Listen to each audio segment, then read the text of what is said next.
Pemirsa, kami ajak Anda untuk bisa melihat data fakta mengenai tokoh muda NU yang bertemu dengan Presiden Israel. Dan ini adalah salah satunya yang kami lingkari wajahnya dengan lingkaran merah ini, yaitu Zainul Ma'arif yang merupakan dosen Universitas Nahdlatul Ulama Indonesia yang juga merupakan pengajar jurusan filsafat. Itu adalah salah satu dari kelima tokoh muda NU yang bertemu dengan Presiden Israel Herzog atau Isaac Herzog. Berikutnya kami juga punya catatan.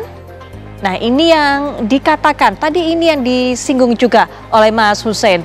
Apa yang diunggah oleh Zainul Ma'arif dalam akun media sosialnya, mengatakan alih-alih demonstrasi di jalanan, saya lebih suka berdiskusi dan mengungkap gagasan terkait konflik antara Hamas Israel dan relasi Indonesia-Israel.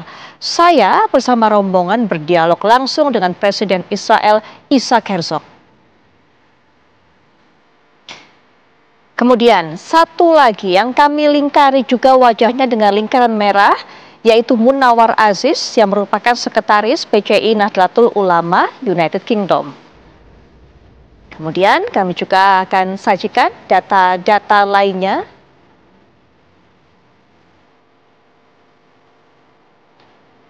Ada satu lagi yang bernama Iza Anafisah, aktif di organisasi NU dan juga sempat menduduki posisi di Fatayat NU. Berikutnya ada Nurul Bahrul Ulum, penulis yang fokus pada isu gender dan perempuan. Nah, itu yang kami lingkari juga wajahnya dengan lingkaran merah. Anda bisa lihat, ini adalah Nurul Bahrul Ulum, seorang penulis yang sering mengangkat isu gender dan perempuan. Berikut nama-nama dari 5 tokoh muda NU yang akan dimintai klarifikasinya. Tabayun tadi kalau Gus Fahrur katakan dipanggil oleh PBNU dan juga menjelaskan maksud kedatangannya dan juga apa yang diperbincangkan dengan Presiden Israel. Tapi lanjut lagi, Pak Reza tadi sempat terputus. Saya ingin Pak Reza bisa berikan pandangan dari apa kata Mas Faisal. Pentingnya legalitas di sini, pentingnya ada aturan. Sejauh mana masyarakat Indonesia ini bisa membina relasi, bisa berinteraksi, bisa membuat hubungan dengan Israel? Secara hukum, kita tidak memiliki hubungan diplomatik ya. Oke. Pemerintah kepada pemerintah tidak ada kontak. Kemudian antar pejabat juga tidak boleh ketemu dan tidak boleh membuat perjanjian terpisah. Tapi kan sangat sulit mengontrol penduduk kita kan yang jumlahnya 275 juta orang. Dan tentunya diplomasi publik Israel akan dengan sangat sistematis memilih-milih kan siapa yang kira-kira dapat digunakan sebagai peluang untuk kerjasama.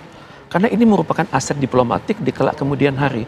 Dan syukur-syukur kalau nanti dari mereka yang pada berkunjung ke Israel tersebut menduduki jabatan strategis di dalam negeri Indonesia. Maka akan menjadi dokumen penting si Anu sekarang pejabat Indonesia dengan jabatan Anu 20 tahun lalu pernah berkunjung ke tempat kami dan diterima oleh presiden kami. Dan hal ini kan akan menjadi tekanan psikologis kepada masyarakat Indonesia. Kalau pemerintah nggak boleh, ya kami rakyat boleh dong.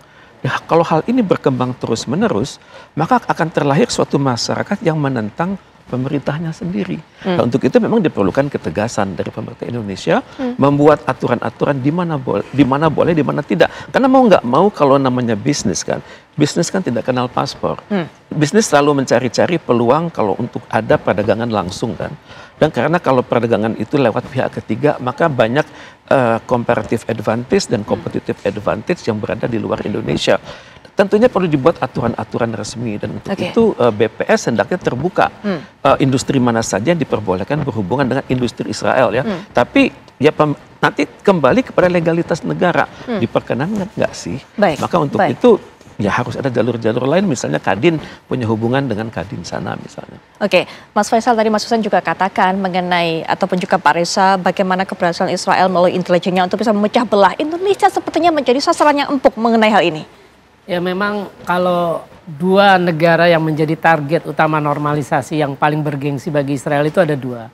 Yang pertama Arab Saudi, yang kedua Indonesia. Dan dua-duanya punya prestis secara agama dan secara ekonomi. Arab Saudi kita tahu di situ ada Mekah Madinah, ada kiblat umat Islam, Dan apapun yang dilakukan Saudi atau apapun yang terjadi di Saudi tentu akan punya pengaruh banyak terhadap negara Muslim di seluruh dunia. Jadi itulah yang kita lakukan. Nah, berkaitan dengan kunjungan 5 cendekiawan Nahdiyin itu sendiri, itu akhir Juni ada wartawan Arab Saudi pertama yang jadi pembicara dalam konferensi keamanan Herzliya. Itu konferensi keamanan tahunan dihadiri oleh pejabat keamanan Israel, terus pakar-pakar keamanan dan strategi Israel. Namanya Abdul Aziz Al-Khamis. Dia mantan pemimpin redaksi surat kabar Al-Awsat, Asyarq Al-Awsat yang ada di London. Jadi dia itu menjadi pembicara, dia bilang bahwa yang dia bilang yang menarik adalah proyek Bin Salman untuk pengembangan kawasan di wilayah Tabuk yang berbatasan dengan Laut Merah, itu di wilayah barat Arab Saudi, itu baru bisa mencapai salah satu tujuan dari visi 2030. Baru bisa tercapai sepenuhnya kalau kita punya hubungan dengan Israel. Artinya orang-orang di Saudi sendiri, baik secara di elitnya maupun di warganya, itu mereka sudah punya narasinya bahwa menganggap Israel itu bukan negara musuh. Kita tahu Bin Salman pernah bilang bahwa Israel dan Palestina sama-sama berhak punya wilayah masing-masing. Itu kalau tidak salah 2018 ketika dia berkunjung ke New York. Terus kemudian juga setelah 2020 itu kan wilayah Saudi terbuka bagi semua penerbangan baik maskapai Israel ataupun dari dan tujuan Israel. Nah, Arab Saudi sendiri adalah perekonomian terbesar di dunia Arab. Jadi penting bagi Israel untuk menggait Arab Saudi. Sama seperti Indonesia. Indonesia itu negara berpenduduk mayoritas Muslim terbesar di dunia. Terus juga moderat, artinya mereka karena moderat mereka bisa menerima pengaruh. Nah, inilah narasi-narasi inilah yang digunakan seperti kata Pak Reza. Kalau pemerintah konsisten membela Palestina harga mati, tapi kita tidak punya aturan untuk mengkanter narasi-narasi dari Israel yang pro untuk Israel, artinya nanti akan terbentuk masyarakat yang anti pemerintah. Nah, makanya perlu ada aturan-aturan. Terus juga kita tahu Indonesia negara dengan penduduk 270 juta lebih, itu pasar yang besar untuk produk-produk Israel, terutama untuk IT kita tahu. Terus juga kita sumber daya alam melimpah. Jadi dua negara itu yang memang menjadi target utama Israel untuk normalisasi. Karena kalau bisa menggait Arab Saudi dengan semua pengaruhnya, kita tahu Arab Saudi punya haji dan umrah yang bisa jadi blackmail, itu bisa mempengaruhi. Ataupun cara pandang warga Muslim nanti akan berbeda ketika Arab Saudi punya melakukan normalisasi dengan Israel. Oh, Arab Saudi sendiri yang ada Ka'bah, ada Mekah, ada Madinah, ternyata mau berbaikan dengan Israel, walaupun Israel sedang menjajah Palestina. Itu yang berbahaya kalau sampai itu terjadi. Baik, hal-hal itu tentunya Mas Husein, apakah juga kemudian ada di pemahaman dari masyarakat Indonesia ya, akhirnya kemudian coba mengkhianati apa yang menjadi misi dari negara kita ini? Ya. Nggak ada yang mengatakan secara eksplisit ya berusaha mengkhianati, tapi perilaku mereka lah yang berusaha saya terjemahkan ya, seperti narasi-narasi yang dibangun di tengah masyarakat kita ya, ini juga sebetulnya jelas bentuk dari pengaruh narasi-narasi yang memang digoreng-goreng dan disebarkan oleh pihak barat ya. Saya mau kasih contoh unik nih, betapa sebetulnya kita ini perlu lebih mengedukasi diri kita dan junior-junior kita tentang masalah Palestina.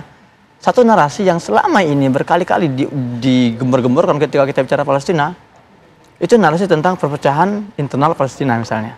Saya sedang mengisi di sebuah forum, tiba-tiba ada seorang audiens bertanya pada saya, Husein, kenapa Hamas Fatah tidak mau bersatu sampai saat ini? Saya tanya balik, dari mana info itu? Kata siapa itu? Ini kan narasi yang selama ini terngiang-ngiang di tengah kita kan, tapi nggak seperti itu faktanya. Tahun 2012 ini saya hadir langsung dalam satu peristiwa penting di Gaza. Saya diundang oleh pihak Ismail Haniyah ke rumahnya. Di situ saya melihat langsung beberapa pejabat tinggi Hamas menyambut pejabat tinggi Fatah dari tepi barat. Mereka duduk bersama, mereka saling menggenggam tangan, berpelukan. Mereka menulis satu fakta namanya Fakta Rekonsiliasi. Situlah waktu itu Ismail Haniyah yang tadinya sebagai Perdana Menteri, dia copot jabatannya. Dia nggak mau ada dualisme. Dulu di Palestina itu, tepi barat ada Menteri Pendidikan, di Gaza ada Menteri Pendidikan. Ada dualisme. Tapi sejak ada rekonsiliasi, dihapus. Jadi mereka sudah bersatu secara politik sebetulnya. Nah, ini narasi ini yang tidak sampai ke tengah-tengah masyarakat kita. Jadi taunya sampai sekarang Palestina gabung dulu dong, satu dulu dong. Sudah. Bukan level politik saja, level militer pun sudah bersatu. Di Gaza sekarang yang sedang mempertahankan Gaza dari tank-tank baja itu bukan hanya sayap militer Hamas, sayap militer Fatah juga bersatu di situ. Mereka turun berdarah-darah juga, mereka dibunuh juga gitu loh. Nah, kenapa narasi dari Barat ini muncul di tengah-tengah masyarakat Indonesia untuk menanamkan rasa pesimisme kepada warga Indonesia, seolah ingin menyampaikan bahwa kalian nggak usah repot-repot dia bantu Palestina, orang mereka juga berpecah belah kok. Nah gitu kan narasinya. Maka ini perlunya kita mengedukasi. Enggak juga, mereka sudah bersatu. Kita bangun dari segi optimismenya, dan itu faktanya. Itu yang perlu kita gunakan dalam mengcounter narasi-narasi yang melemahkan tadi itu. Baik. Ya, Gus Fahrur, kita tahu bahwa NU ini selalu terdepan untuk bisa menyuarakan kecaman-kecaman terhadap agresi yang dilakukan oleh Israel. Tapi adakah kemudian pengawasan tertentu dari NU kepada mungkin anggotanya, termasuk juga organisasi-organisasi sub-sub yang ada di dalamnya, untuk mereka semua tetap satu tujuan, tidak ada pandangan kontradiktif mengenai hal ini dengan NU sendiri? Gus Fahrur. Jadi saya kira semua warga NU nggak ada yang mendukung Israel, dan saya kira tidak ada orang Islam yang masih punya hati nurani, yang masih rela dengan penjajahan Israel ya. Jadi saya kira harus diluruskan dulu, jangan kita kemudian bikin satu barier satu sama lain. Bahwasanya kita dan NU selalu menyuarakan pembebasan Palestina, dan kita konkret, kita mengirimkan bantuan melalui Lazisnu, kita juga memberikan beasiswa dan banyak upaya yang sudah kita PBNU lakukan, termasuk melalui dialog internasional. Bahwasanya perang bukan segala-galanya yang bisa menyelesaikan. Kita sudah berperang mulai tahun 67 dan sampai hari ini tidak menyelesaikan. Makanya harus dipikirkan juga beberapa upaya lain yang bagaimana goalnya tetap sama.